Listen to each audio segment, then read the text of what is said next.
All right, so I want to start on a story that most of us know or we've heard in school. In World War II, does anybody know what year began the war, World War II? What year? 39. So on September 1st, the war began. And Germany invaded Poland. That's what started the war. 2 days later, Britain and France joined in. And it wasn't until 10 days later that Canada joined. And then 2 years later, the United States joined in. And the way it joined in was an attack on where? On Pearl Harbor. Now, most of this story you know, but there's maybe some of this story you don't know, which is quite sad and also quite interesting.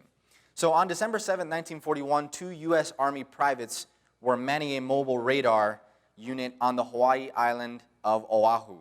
They saw something on their radar screens which would turn out to be absolutely disastrous. Now, as we know, Japanese planes were headed to Pearl Harbor, and this attack resulted in over 2,400 American service personnel being killed, 3,350 American planes being destroyed or badly damaged, and 18 ships lost. So there was a whole lot of life that was lost in this tragic event. Now, one thing that is not known about this event is that there were some warning signs. So there were multiple warning signs, and if you go on to Britannica.com, or if you look at the history of Pearl Harbor, there was quite a few warning signs ahead of time that something was going to happen. There was an attack going to happen on the United States of America. Now, this gentleman here saw what was happening on the radar, and concerned, as they saw on the radars, they were doing their maneuvers there. They saw a whole group of planes headed their direction, and they radioed back and said, "We got a group of planes approaching. Okay, this doesn't look good." And as he gave that message to his superiors, which was about 5:45 a.m., right just before that, his superiors told him, "Don't worry about it. There's another group of B-17s coming along. They're fine." At 7:45, this pilot and his partner went to breakfast. About 8 minutes later, they realized it was not B-17s that were American planes, but in fact it was the Japanese. And 8 minutes later, we know what happened. There was bombings, there was death, and it all, for that whole hour before, there could have been precautionary measures, there could have been tactics prepared to minimize the casualties. But it was an hour where signs were out there, and even before, signs were out there, but they were missed. And because they were missed, things were, there was complete devastation, death, and beyond the unimaginable, what changed the lives of many people from that day forward, and of the whole nation, and in turn, the entire world. You know, it's important to pay attention to the signs, isn't it? If you don't pay attention to signs as you're driving down the road, you can get a ticket, or worse, you can get in an accident, or worse, it could cost you your life or the life of someone else, could it not? So paying attention to signs on a regular basis is important. I mean, if something happens in your car, one of the lights come on, what is that? It's a sign that you should check, and there's different signs depending on what's wrong with your car. There's different signs in the world to warn us about different things. You get on your phone or on your laptop, and things are malfunctioning. And you think, hey, something's not right here, because it should be working this way, and it's not. Now, the Bible does give us clear signs that we don't want to miss. We ended last night talking about this statue and these world empires, which of the 4 major world empires, how many of them have passed? All 4, right? We don't have Babylon. Babylon's not a world superpower anymore. Neither is Persia, neither is Greece, neither is Rome. They also exist, but they're no longer world dominating powers. It's all passing away. But we ended on the only thing missing in that dream, the only thing missing waiting to happen is what? Is God's kingdom, is the stone hitting the image and dissolving the whole thing. So if I were to ask you on that statue, if I were to have that big statue right here and ask you, at what part in the statue do you think we're living in now? Being that the whole thing is a timeline, it's a historical timeline, has the rock hit yet? No, it's not. It's not a spiritual kingdom, it's a literal kingdom, because it says it's going to destroy all the other kingdoms and it's going to last forever. So we're not there yet, but where on the statue would you say we are? On the toes. Are you sure? Heard someone say we're in the toenails. So we're at the end because Rome divided a long time ago. It's been over 1,500 years since Europe split. So we've been in the feet quite a long time. So the Bible gives us signs as to when this kingdom is going to happen. Right here in Matthew 24, the disciples, it says, now as he sat, speaking of Jesus, as he sat on the Mount of Olives, the disciples came to him privately, saying, tell us, what will these things be? And it continues, and what will be the sign of your coming and of the end of the age? Now Jesus had told them in the verse previous, in 24 verse 2, he said, as they were looking on the temple, and they were like, Jesus, look at this temple. And he said, not one stone will be left upon another. That scared them because they're Jews. The temple is everything to them. And so they asked him. And you notice they asked him privately, like, Jesus, hey, we know that you're God and that you know when things are going to happen. So tell us, when is it all going to come down? And Jesus dedicates really the entire chapter of Matthew 24 on different signs to know what will be the symptoms or the signs to let us know when his kingdom is coming. Now, there's a book at the end of the Bible specifically that the entire book is dedicated to the time of the end, to the last days of Earth's history. What is that? Revelation. Now, it's not the only book. There's other ones. The book of Daniel, as we're going to get into further in these presentations, talks a lot about the future. But Revelation specifically is a book that is not really talked about. It's kind of not touched a lot. But when you look at it, and we're going to now, the whole thing is dealing with the end times. Does anybody know who wrote the book of Revelation? John, the Apostle John. Now, did John know Jesus pretty well? He did, right? He was probably about the age of 17 when he became a disciple of Jesus, and he lived with him for 3.5 years. And the Bible calls him the disciple whom Jesus loved. He really attached himself to Jesus, and he was one of the apostles that really launched the early Christian church in the first century. Now, he was the only disciple who was not martyred. All the other ones were martyred. They tried to kill him. History says that they tried to boil him in a pot of oil, but he wouldn't die. And so they kind of just reported to, hey, if we can't kill him, we can at least seclude him on some island so he can't witness to any more people. But that failed because of that. Now we have the book of Revelation. So as he was on this island called Patmos, which is a very small island, Greek island off the coast of Turkey in the Aegean Sea, God revealed himself to John and gave him the book of Revelation. Now right here beginning in Revelation chapter 1, it says the revelation of who? Of Jesus Christ. So this is important to establish because as we get into the book of Revelation, if you've read the book of Revelation before, what kind of things are in it? Beasts, and there's this beast that comes out of the sea with 7 heads, and there's these frogs that are doing things, and there's these plagues, and it can get kind of scary if you see all the symbolism that's happening in there. But it's important to remember the opening line of this book is it's a revelation of who? Of Jesus Christ. So either Jesus is scary or I need to understand the book in a different way. Because what it says is, this is not my interpretation, this is what it says, that the book of Revelation is a revealing of who Jesus is. And so as we go through these topics, we're really going to reveal who Jesus is through this. So it's not going to be a scary thing, but it's going to be a wonderful thing because Jesus is a wonderful character, isn't he? So continue, it says, revelation of Jesus Christ, which God gave unto him to show to his servants things which must what? Shortly take place. And he sent and signified it by his angel to his servant John. Now the word signified means encoded or symbolized or signified. So that's why the book of Revelation, it is in symbols. So that should be encouraging. There's not going to be actual literal beasts. I know you're not terribly far from the ocean here, so you don't have to worry of some beast coming out with 7 heads from the Atlantic Ocean coming over here. It's symbolic. So it takes a little bit of effort to decode what this prophecy is saying. Now notice it says the revelation which God gave unto him. So it continues and showed to his servants. So there's a chain of command that the Father gives it to Jesus and he gives it to his angel who then gives it to John. Now a lot of people say that the book of Revelation is a closed book. Have you ever heard that before? The book of Revelation is a closed book. There's symbols. You can't understand it. Just don't really mess with it. Excuse me. Now, first of all, if that were true, whoever gave the name Revelation,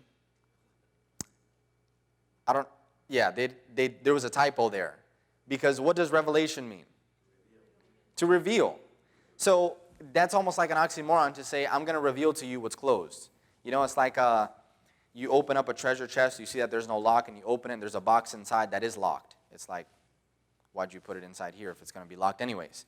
So it's a contradictory statement to say that the book of Revelation is closed when its very opening statement says it's a revelation of Jesus Christ. Now look at this. It's a blessing to read any part of the Bible, but notice how different this book is. Right in verse 3 it says, what is the first word? Blessed is he who reads and those who hear the words of this prophecy and keep those things which are written therein. Why? For the time is near. So there's a special blessing on those who read this book. Now, that would make sense why people wouldn't want you to read it, or the devil wouldn't want you to read it, because number one, there's a blessing on it. Number two, it reveals Jesus Christ. So the question before about how do I get to know Jesus? Revelation's a good book. Now, if you read Revelation, you think, what? How's Revelation a good book? But keep coming to these meetings, and you're going to see how Jesus, his wonderful character, is expressed in the book of Revelation. And thirdly, because if you are alive right now in 2019, I'd say, as we're going to see as this presentation goes on, that being that it says the time is near applies more to us than it ever did. Would you agree? Now, continuing, as we mentioned, there's some beasts in Revelation, and it's easy to get caught up in the symbolisms. But as we saw yesterday that the image represented a kingdom, when it comes to Bible prophecy, as we're going to keep seeing through the meetings, when it comes to Bible prophecy, it's really a historical lesson. Now, if you love history already, that's awesome. If you don't love history, or you were like me that didn't care too much for it in school, I would venture to say that probably one of the reasons why you didn't care about it, or maybe don't care for it, is because usually history is presented in a very dry way that it's like, this happened, and in 1875, this person did this, and it's just like, okay, cool, all right, whatever. But when you realize, hey, this is all happening, there's some trends that are going on. If in any field you study in, by the way, going to school is really studying history in any field. Because what you're doing is you're learning from the history and from the experience of other people. So if you just ignore history, but you don't look at that when you go to school, especially if you're studying something you love. But when you look at the Bible and realize that all this history is leading up, it's directly affecting you and I, and it is lining up what has happened, and there are trends for what is happening right now and what is going to happen, now all of a sudden it gets interesting. Because as we mentioned yesterday, wouldn't you agree? And to have the future laid out for us in the Bible is definitely something worth checking out. So the Bible talks about a lot of beasts. It talks about this power named Babylon in Revelation that is going to be a world power, but it's of a spiritual nature. It talks about beasts coming out of the sea and collaborating to force upon all people the mark of the beast.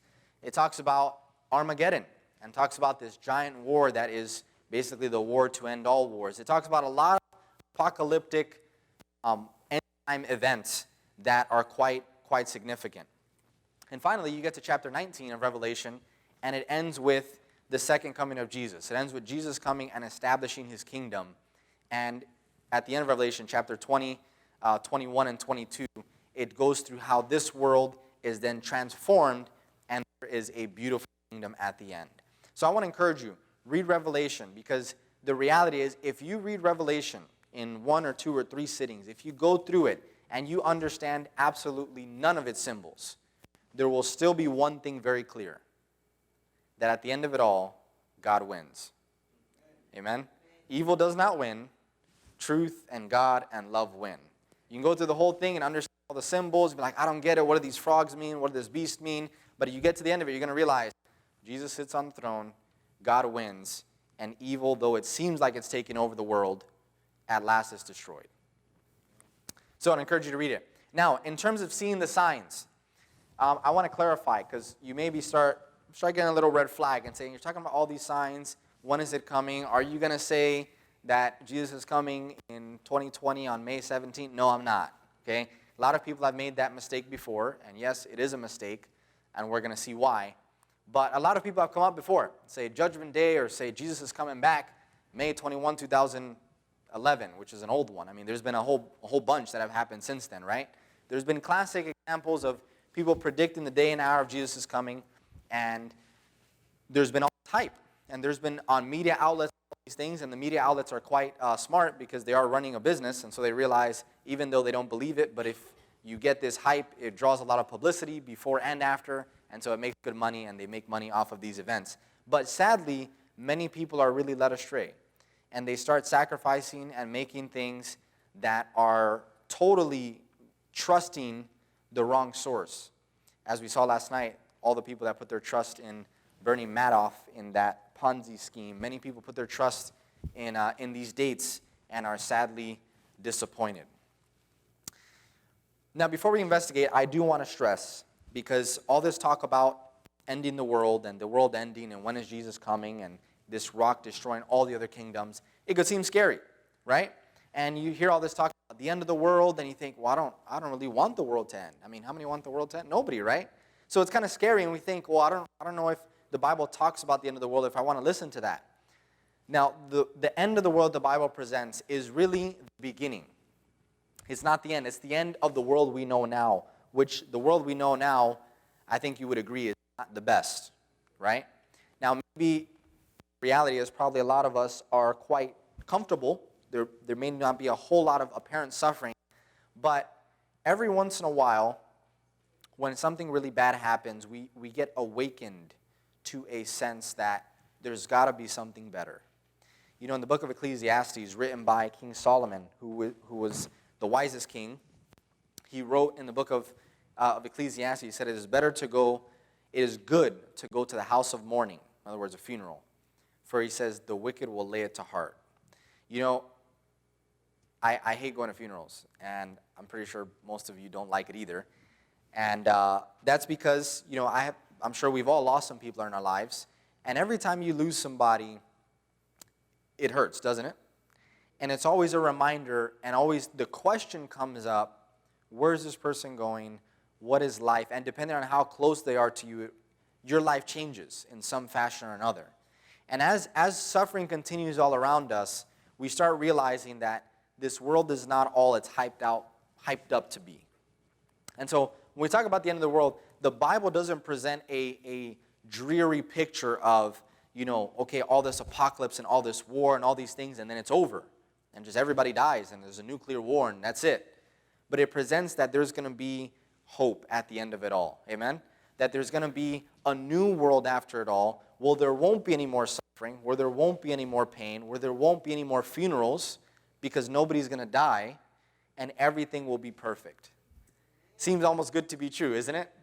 But as we saw last night, as we're going to continue to see, this word can be trusted. And as we're going to see tonight, it's been right all along. So I want to encourage you, as we go through these, be encouraged, because we want this world of sin to end so the world of peace can begin. Amen? Now, speaking of the signs in this new world, Job talked about it. Job is the oldest book in the Bible. Even though it's later in the arrangement, the Bible is not in chronological order, but in more by genre, the way it's categorized. But Job, he believed that the Redeemer would come back in physical form, even though he would not live to see it at that time. And he said, for I know that my Redeemer lives, and that he shall stand at last on the earth. And after my skin is destroyed, saying, after I die this time, this I know, that in my flesh I shall see God, whom I shall see for myself, and my eyes shall behold, and not another, how my heart yearns within me. Now here's a man that lived over 4,000 years ago. It's been a long time since he's lived. But he had a hope, and he knew that God was going to return one day, that this world was going to be perfect. And by the way, if you look at Job's story, for the most part, he lived a pretty good life. I mean, it says he was super wealthy, above all the men of the East. He had a great family, all these things. Now, he did go through some major trials, which is what the book is about. But Job knew that his earthly prosperity was not even close to compared to the kingdom that God was going to establish forever. And so he had this hope. As he's there, he says, my heart yearns within me. Now as we go through these different signs, I want to stress this important point.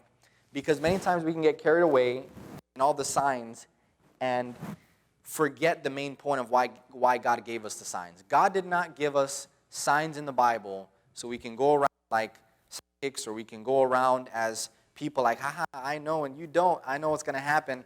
He didn't give us that, nor did he give it to us to round us up and get us all excited and say, hey, on this day this is going to happen and I'm running out of time, or hey, get your life right with God because you probably only have like 5 years left. That's not why he gave it. This is why he gave it. If you look in John chapter 14, Jesus is going through some things that were going to happen after he was crucified and after he left. This is the reason why he says that he tells the disciples what was going to happen in the future. He says, now I have told you before it come to pass, that when it does come to pass, you might what? Believe. As the illustration last night about 20 things, if I predicted 20 things were going to happen, and by 21 you had confidence that the next one was going to happen, the point is not the signs. The point is having trust in the person who gave them. Now, as I mentioned before, I'm not a prophet, so I can't do that kind of stuff. But as we saw last night, God can look into the future. And so the signs that we're going to be going through, he's telling us before it happens. And by the way, if you don't know what a sign means, you're kind of clueless, aren't you? Like, how many of you have ever had a light come up in your car that you don't know what it means, and you're kind of just wondering? And maybe you got to Google search it, you got to call your mechanic friend, you got to call somebody, or especially if it comes up like a little engine, then you're kind of going crazy and think, oh, my car's going to explode, right? So there are signs that come up, and sometimes we ignore the signs, but as the signs come up, if you don't know what the signs are, they still startle you because you wonder something's not right, but you don't know necessarily what it is. Now, I would guess to say that you, along with the vast majority of people in the world today, with everything that's going on, are probably noticing things aren't going the way they should. Would you agree? Things are coming up. There's a lot of check engine signs that are coming up that things aren't normal. Things are not going the way they should. But if you don't know what the signs are, you don't know how to react, and you don't know what they mean. So Jesus sets this as a preface to say, I'm going to tell you what happens, so that the solution to it all is to have confidence in his word, because really, the only one that can save us and that can guide us through it all is him. If you try to go it by yourself, it's not going to work. So, you ready for the signs? All right, well, let's go to Matthew 24. Right here, and you can open up, if you got your Bibles, please follow along with me. It says, now as he sat on the Mount of Olives, the disciples came to him privately, saying, tell us, what will these things be, and what will be the sign of your coming and of the end of the age? So he begins. And this is what he says further in the chapter. It's not the first thing he says, but as I mentioned before that setting a date is a trap, here's why I said that. Because Jesus himself said, but of that day and hour, what? No one knows. Wait, the pastors don't know? Really? The priests don't know? What about the prophets? I mean, they got to know, right? No? What about if an angel came to you? I mean, if you had a vision and the angel told you, like, hey, listen, 2022, get ready. The angels don't know? It's not what it says. Jesus said clearly, that day and hour, no one knows. Not even the angels of heaven, but my Father only. So if you hear anybody saying that Jesus is coming on this date, you can automatically just say, they're out. I mean, if you want to go by the Bible. So you will not hear me saying any dates tonight, okay? But if you hear any date of saying Jesus is coming on this day, or hey, I mean, I think, probably within the next couple months, he's going to be coming. We don't know. But what Jesus did give were some signs to say, hey, some mile markers, right? If you're on the road, I know now we use GPS, so we don't really use mile markers. But as you start seeing things, if you go on a long road trip and you come back, even though you're like an hour away from home, you start recognizing things around you, don't you? And you may not predict the exact minute that you're going to be home, unless you got a GPS, but you're starting to get to familiar territory. And so Jesus said, no one knows the day or the hour, but he said, I'm going to give you some familiar territory so that you can know as we're approaching to that time. Now, before we get into the signs, I want to reiterate what we started off last night, the claim that I would say has been proven to be true so far. Would you agree? That all Scripture is given by inspiration of who? Of God. And it's profitable for doctrine, for reproof, for correction, for instruction in righteousness. So the interpretation here is not from me. And neither should we try to interpret things or just try to make up what we think it is, but let the Bible speak for itself. So here's sign number 1. Jesus gets into it. There's actually more in the chapter as we're going to get into. The first one we're going to look at today is Jesus said in Matthew 24, verse 6, and you will hear of what? Wars and rumors of wars. See that you are not what? Troubled, for all these things must come to pass, but the end is not yet. There's a couple things in this verse. First of all, what are rumors of wars? We know what wars are. What are rumors of wars? What are rumors? A hearsay, people talking about it. Now, a hearsay could be like, hey, I heard that Jack is actually going to be leaving town next week. You know, that's a rumor, right? But Jack leaving town next week, that's just one person. A war, that involves a whole nation, right? So what would a rumor of a war look like? It won't just be me saying, hey, I think there's going to be this war. But what would a bigger rumor of a war look like? Little wars, okay, kind of things that instigate. What else? News. That's a big one. The news, if you start seeing on the news, you know, like the Cold War. You look at the Cold War, the Cold War was, even though it was a war, it was almost like, it was full of rumors, which a good chunk of them were true. But everybody was on edge for this whole time because you're wondering, hey, if they hit, we got to hit back, and there's just this tension because of all these rumors of wars. Have there been rumors of wars lately? There have been. Now, before we get into it, look at what Jesus says also. Right after he says wars, what do wars involve? What happens in every war that you cannot avoid? Death.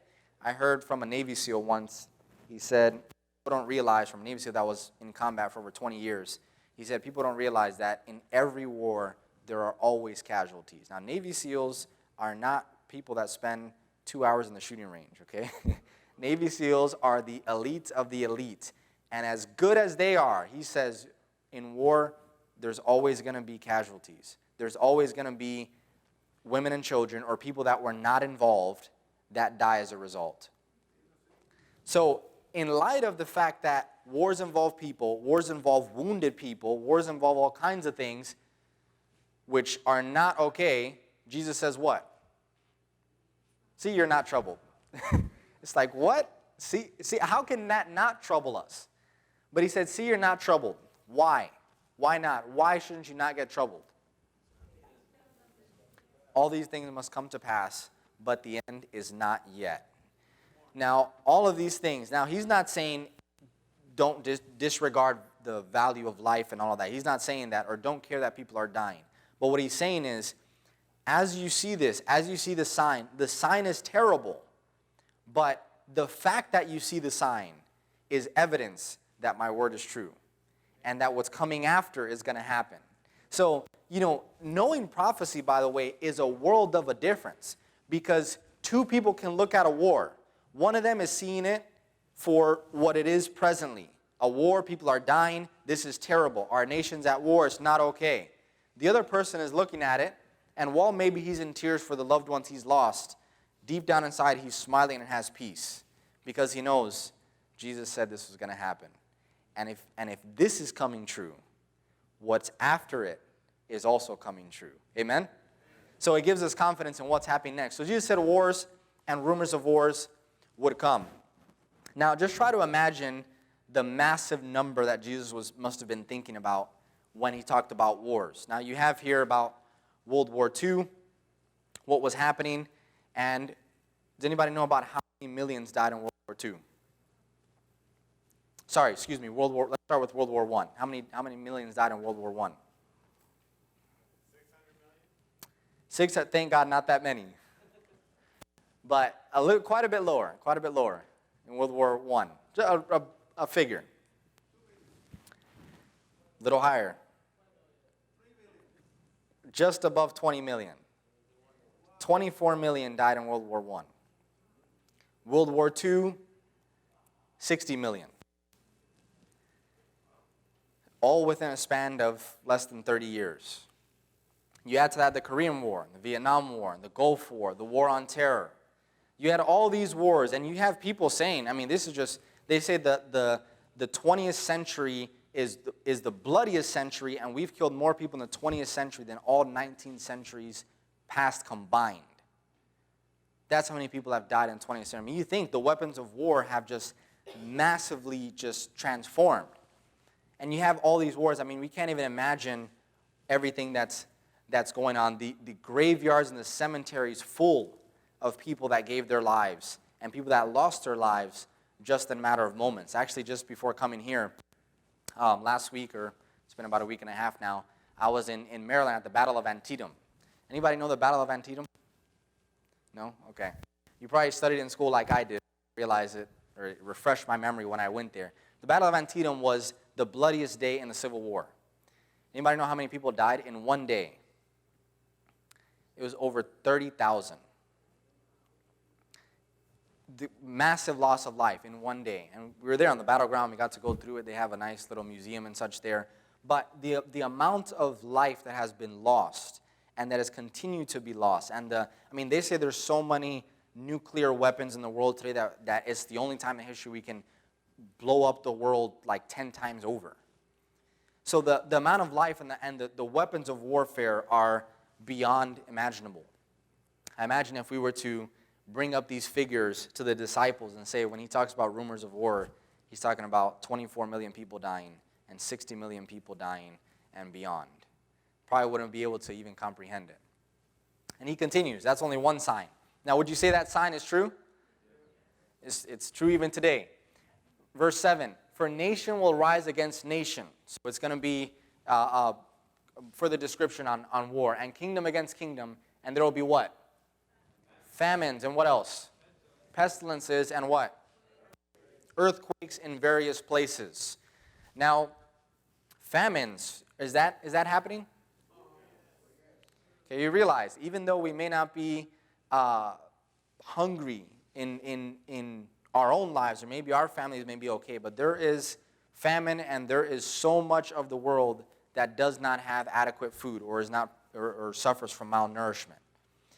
You think of pestilences that have come about. I mean, what are some of the major pestilences or viruses or infections that have come up in the last couple of years? What are some? Ebola, that was a big one. AIDS have come up. What else? Zika virus. Cancer is another one. What else? What else? What kind of diseases have come up in the last 50 to 100 years? What was that? Measles coming back. So there's all kinds of infectious diseases. Which one? Yellow fever. Now, if you go to certain countries, you have to take vaccinations, or they won't let you across. They won't let you go through security if you haven't taken certain things. And even some of the not considered so lethal ones like malaria still kills a bunch of people. So there's so many pestilences and viruses, and while we don't realize it in America because there's a lot of sanitation in first world countries, there's still a huge chunk of the world that's dying. And by the way, a little reality check that sometimes we don't realize is America is a speck, okay, maybe not a speck, but it's a very small portion of the world. We didn't even have 1 billion people here. It's like around 300 million. You go to China, you got like 1.2 billion. You go to India, you got another billion. You got 7 billion people, and a lot of times, it's easy to get stuck in our privileged bubble here in the U.S. or in first world countries and recognize that the majority of the world's population is outside. And the majority of the world's population is way worse off than we might think our situation is. Now, you talk about earthquakes and tsunamis. Yes, have these been happening? What are some major disasters that have happened in the last few years? Which one? Harvey. Harvey was a big one, not too long ago. I remember in 2017 when the flooding right here in Houston, and right around August, around that time, there was a lot going on. and I was going to Nigeria on a mission trip for a month. And I left on August 15, 2017, which if you remember, there were several signs happening at that time. Because the day I left, right around that time, there was some tension between two nations around that time. Does anybody remember? Two nations in particular around that time were in strong contention. Well, not strong. There were some rumors going on around August 2007. Does anybody remember? America was one of the sides. North Korea. Around that time, America and North Korea were going back and forth, and North Korea threatened to bomb Guam. Does anybody remember that? They were going to bomb Guam. They said they had the missiles able to launch nuclear weapons to hit Guam. And around the time it was expected to hit was around August 15 when I was leaving. Now, I wasn't near Guam, so I wasn't too concerned. But obviously, in a state of emergency like that, a lot could change. And so I left on this mission trip wondering, I wonder what America will be like when I get back.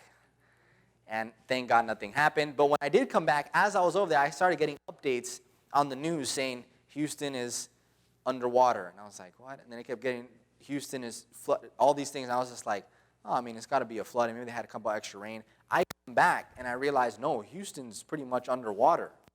And I was like, what in the world? I come back and all this thing has changed. So there have been tremendous natural disasters that have happened. What about recently? Hurricane Dorian that devastated the Bahamas. And it wasn't the grace of God, it was coming our way too. You have Hurricane Sandy that was headed right for New York a couple years back and looked like it was about to just destroy New York. And I was looking at it intently because I have a lot of family that lives there. And as it was going as a Cat 5 coming up, right before it hit, it kind of dissolved. There have been a lot of hurricanes, a lot of earthquakes that have happened. I mean, think of a couple years ago in Japan, the earthquake that hit and the tsunami that followed. And there's still even some nuclear waste and effects coming as a result of that. What about Haiti? Haiti hit, it's been almost 10 years now, but thousands of people died from an earthquake.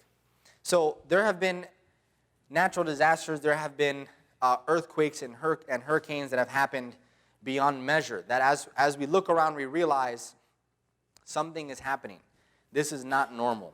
And as you look at statistics, we think, okay, well, this has already happened before, but the intensity that's happening now. And by the way, the verse we just read where Jesus said there will be earthquakes in various places. When you go in the Greek, it means, the word there for diverse places, various places, means in populated places. So there have been earthquakes. There have been a lot of things that have been happening. But there have been a lot more damaging ones now because they're hitting places that are very densely populated. And you have the one in California that they're expecting that they don't know when it's going to hit, but when it does, they say it's going to be just off the charts.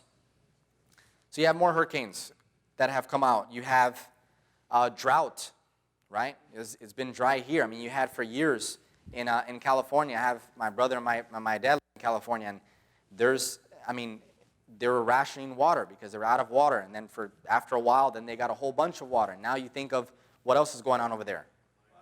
Fires that are just uncontrollable. I mean, I keep getting updates on my phone all the time of this disaster and that disaster, and it's hard to keep up, and it's sad because it may not affect my life. I may not be in that situation today, but it's only a matter of time before it hits us because it's happening all around us every day. Another sign that Jesus said, he said, "But as the days of Noah were, so also will be the coming of the Son of Man." How was the days of Noah? Then the Lord saw the wickedness of man was great in the earth, and that how many intents? Every intent of the thoughts of his heart was what? Continually selfless. Wasn't selfless? Continually evil, continually.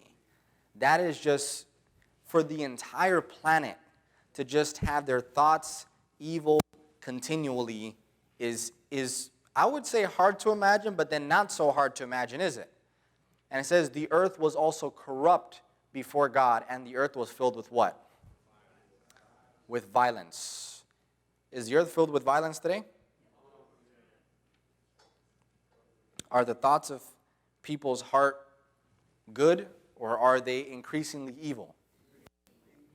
Increasingly evil. Now, this footage here, if you can see the date, you can barely see it, but this is 1999. This is an old one at Columbine, Colorado. Does anybody remember that? I was just like a little kid at the time, so I don't. But 2 high school students ran in and 15 people dead. And that's just because they were stalled, but they intended on killing everybody in the school. Now, is this a tragedy? Absolutely. But this tragedy seems almost not such a big deal compared to the shootings today. You go through the list. It's a list here from Business Insider, but there's a whole ton of different lists. And as you know, you could just recount in your mind how many shootings there have been in the last 10 years. Las Vegas, 2017, remember that?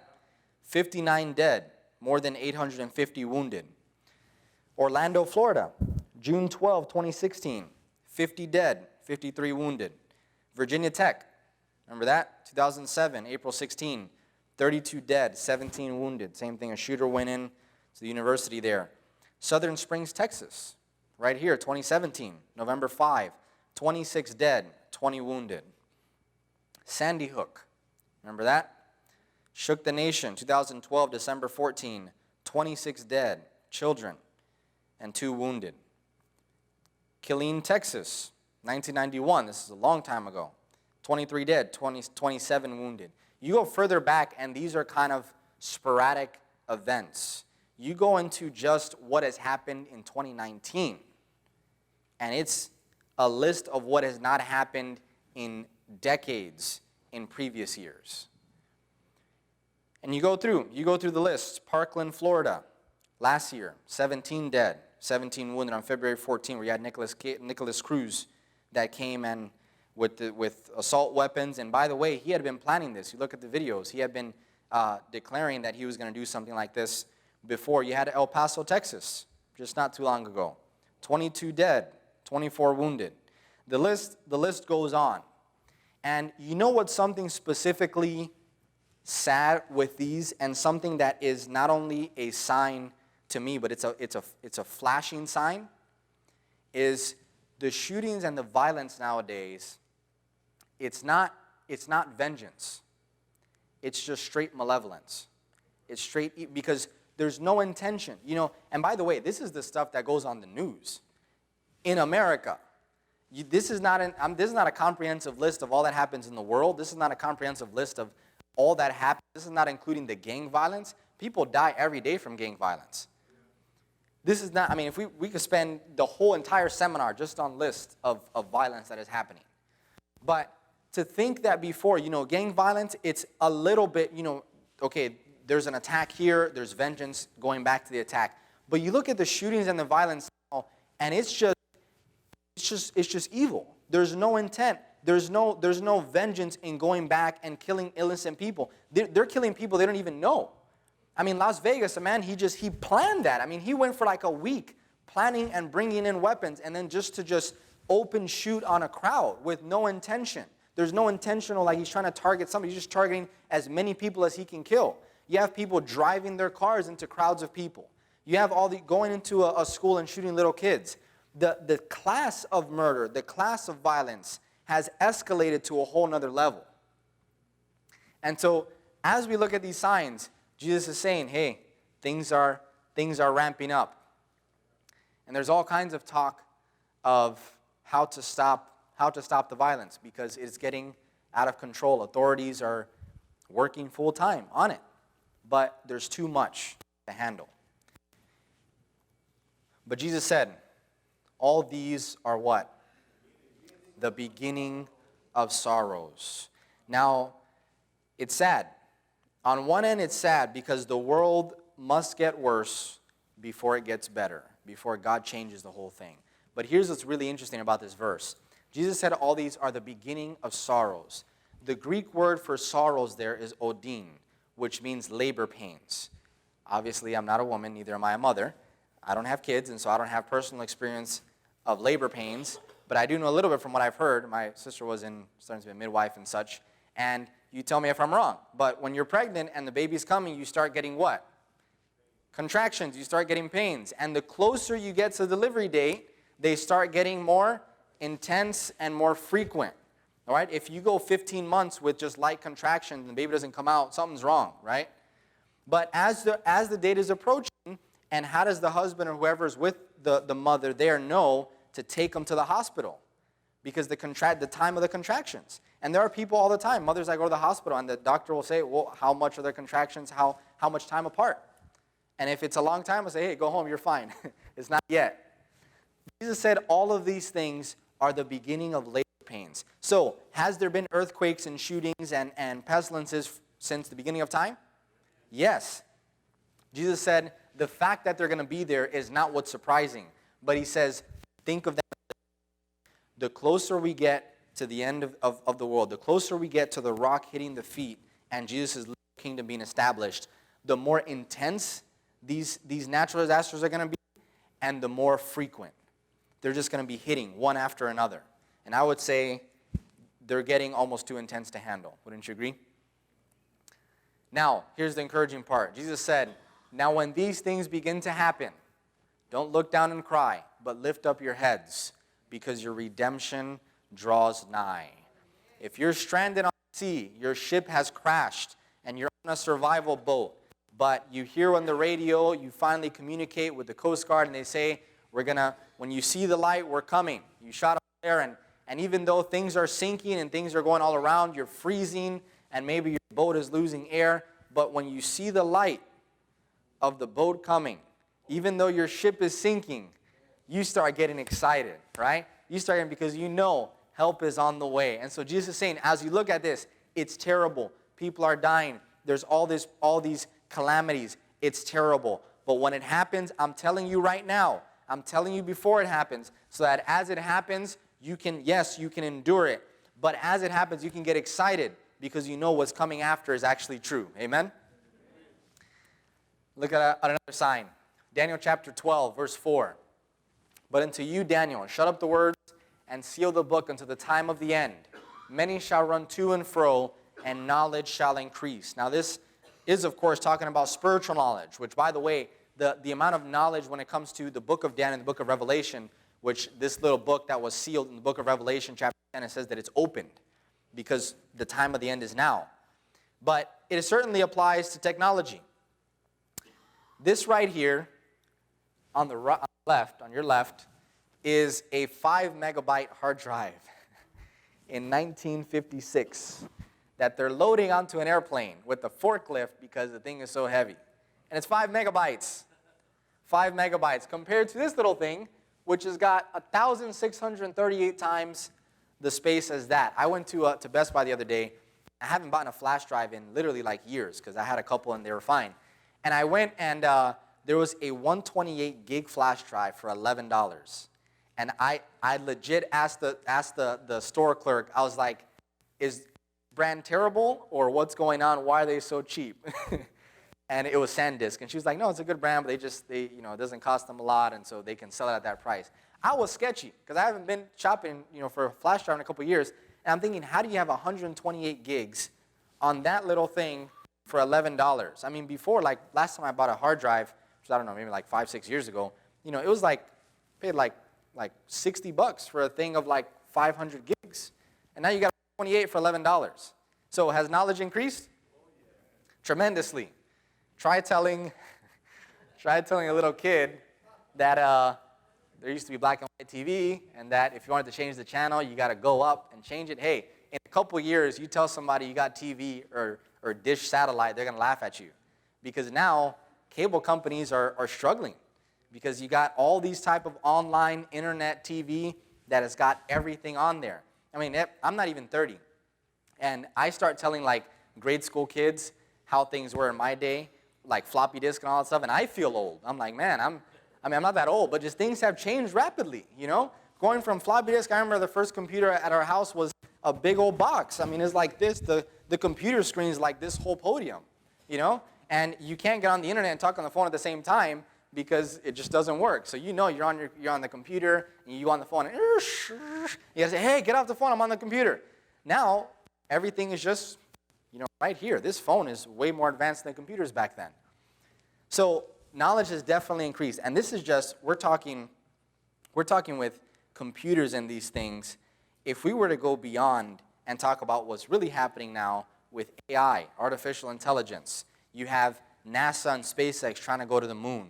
You have, I mean, literally, like, we have AI on our phones. You know, like you talk to Siri, just a little small version, but they've ramped up some big ones. Like, there's not going to a whole technical debate right now or technical talk, but they've got AI computers that they've developed that have challenged the world's best gamers that have been doing this for years. And this AI computer challenged this human and just smoked the guy. It taught itself to play. And then they developed another supercomputer, and the supercomputer taught itself how to play the game and just smoked the other computer that destroyed the other guy. So, and you have a lot of people, you know, describing about that, like Elon Musk and others, that we gotta, you know, control AI or think about how we're going to develop this because it could be take over humans, and you have all those movies that talk about that. I think the signs are showing Jesus has to come soon, amen, because things are starting to get a little bit too far.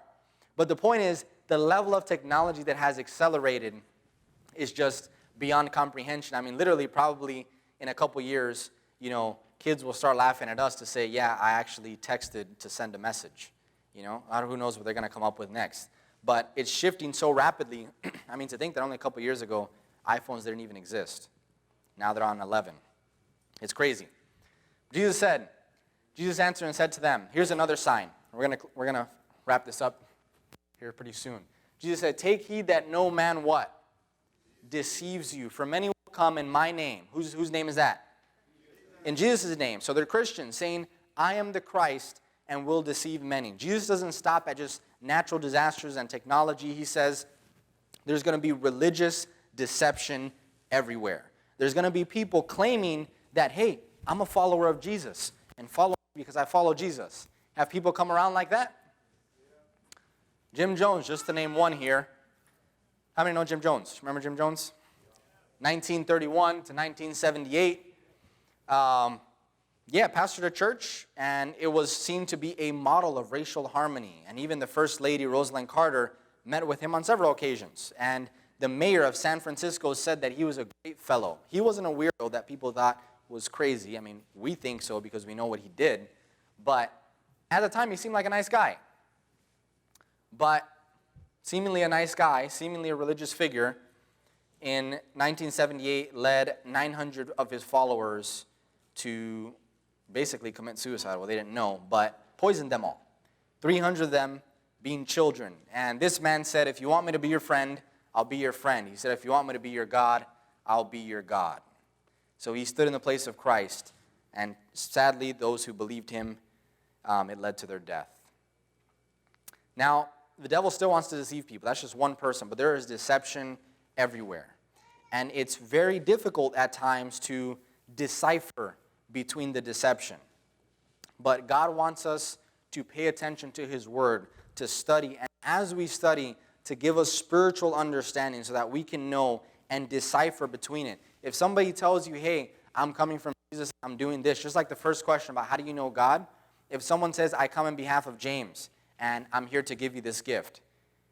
If you don't know who James is, you're going to believe him. Oh, yeah, cool, appreciate it, yeah, thanks. But if you know James well and you see some interesting person that's giving you something that James would never send, you're going to know that's a joke, you're trying to trick me.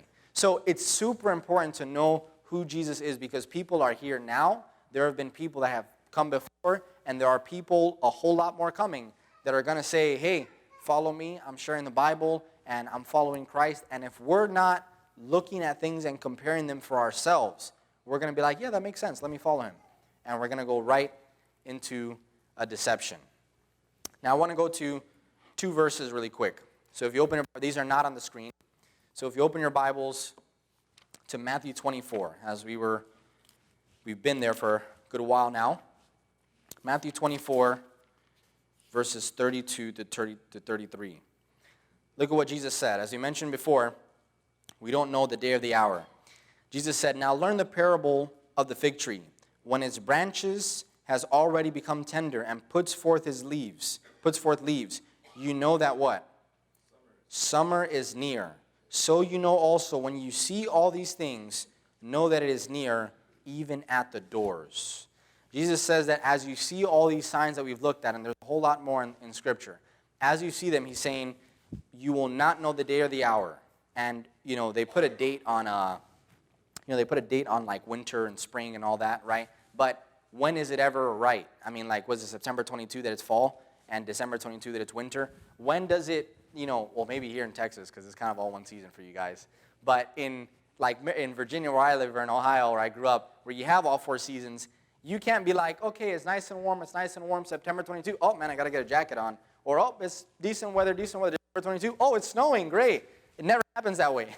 They just put a date, I guess, for your calendar, and people change seasons and their decorations. But you start noticing as things start changing. The temperature starts changing, the leaves start changing, and you don't know the exact day it's going to snow. You don't know the first day that things are going to happen. Even with the news, with all the meteorologists that we have, they're often still wrong. But as things start changing, winter's coming. There was a good chunk of time the last couple weeks, I was in denial that winter was coming, and I refused to wear a jacket. But the point came where, nope, it's here. Time to wear a jacket, until I came here, and I was excited. Although this morning I did have to wear one. So the seasons change, and we know it's coming soon. Let's go to one more verse here. 2 Peter. This is towards Revelation, towards the end here. 2 Peter chapter 3. Here's another sign, and there's more signs. If you go to 2 Timothy or 1 Timothy chapter 4, there's more signs about the character of people, what they'll be like. And here's one in 2 Peter chapter 3. Beginning in verse 3, it says, knowing this first, that scoffers or people that mockers will come in the last days, walking according to their own lust, so doing whatever they want, and saying, where is the promise of his coming? For since the fathers fell asleep, all things continue as they were from the beginning of creation. You ever heard people lately say, Jesus is coming back? Like, man, my grandfathers preached that, and they're gone. Like great-grandfathers, they've been preaching that for the longest time. He's not coming back. As they're telling you that, you can smile. Not in arrogance, but you can smile because them saying those words is confirming prophecy. Because it says it right here. There will come in the last days, when it's actually about to happen, people that are going to start laughing and say, since our fathers fell asleep, they've been talking about that promise and it's not here. I mean, you look at Noah. Remember Jesus said it's going to be as in the days of Noah? You know how many people laughed at Noah? You know how ridiculous he looked? And even once he got in the ark, he was in there a week and no rain. And people, imagine how much ridicule. As he got in the ark, he finished. They're like, it's not even raining, man. What are you doing? But when the first drops started falling from heaven, and it starts getting heavier, and probably thought, hey, is there something on top of me? When somebody spit on me, what happened? And it starts getting more drops came. They realized the message God gave Noah was true. These signs, God gave it to us for a reason. Now, why hasn't he come back yet? Let's look at verse 9. The Lord is not slack concerning his promise. He's not slacking off. He's not just in heaven chilling. The Lord is not slack concerning his promise, as some count slackness, but is long-suffering toward us, not willing that any should perish, but that all should come to repentance. That's why he's taking so long. Because let's be honest, if Jesus had come back a couple years ago, would you and I be ready? If he were to come back today, would we be ready? And so God, even though he sees all of it, he says, I would rather wait and suffer if it means that one more is going to be saved. He knows when he's coming. We don't. But he's not slack because he wants all to be saved. There was a story of a telegram. You remember telegrams? Now we have Snapchat and Facebook and all this other stuff. But there was an important story that happened in the Titanic. We all know the Titanic sunk, but did you know that there were signs? They were given signs, multiple, before they got to the icebergs. They were told telegraphs came in. Talk about paying attention to the signs and, I guess, texting and driving. Signs came in, telegraphs came in, icebergs ahead. Watch out, change your coordinates, icebergs ahead. And the person in charge of that, he had so many, he was catching up, he saw it, he just ignored it. And as the several signs came up, iceberg, danger ahead, which endanger the lives of everybody, he ignored the signs. And by ignoring the signs, millions of people, or well, hundreds of people, lost their lives, and history has never been the same. And even more recently, there's a main cruise ship, Costa Concordia, which was wrecked on a small Italian island in the island of Giglio. And it went over a rock and gushed like a big opening on the bottom of the ship. And the people inside, they were told everything's okay, we just had electrical malfunction. And for minutes after that, people continued to party and enjoy their lives thinking that everything was just fine until water went through and capsized the ship. Jesus told us before it's happening so that when it does happen, we can be ready. The signs are all around us. You can't ignore it unless you try to put your head in the sand. But the reality is, as we've seen tonight, they're all around us. And Jesus has shown us because he does care about you and me. He wants us to get excited and realize that the end is near. But I'll tell you, the end is not all good news if you don't know who Jesus is and if we're not preparing to be part of his kingdom. I want to be ready. How about you? Let's pray. Father in heaven, we thank you, Lord, for your love. We thank you that you care enough to show us signs so that we can get ready. And Lord, we thank you that you don't want us to come to you because we're scared. You don't want us to come to you because we think we're running out of time or we're going to lose our lives or whatever, but you want us to come to you because you are a God of love. And the reason why you show all of this is so that we can have confidence in your word. We can have confidence in the Bible, that we can study it and realize this is not just a book of nice teachings, but that it is you, the God of the universe, writing in its pages to us. Lord, may we be ready. May we study the word like never before and be transformed by its pages. Lord, I pray for every person here that you will lead us on a quest for truth to find you. We ask this in Jesus' name.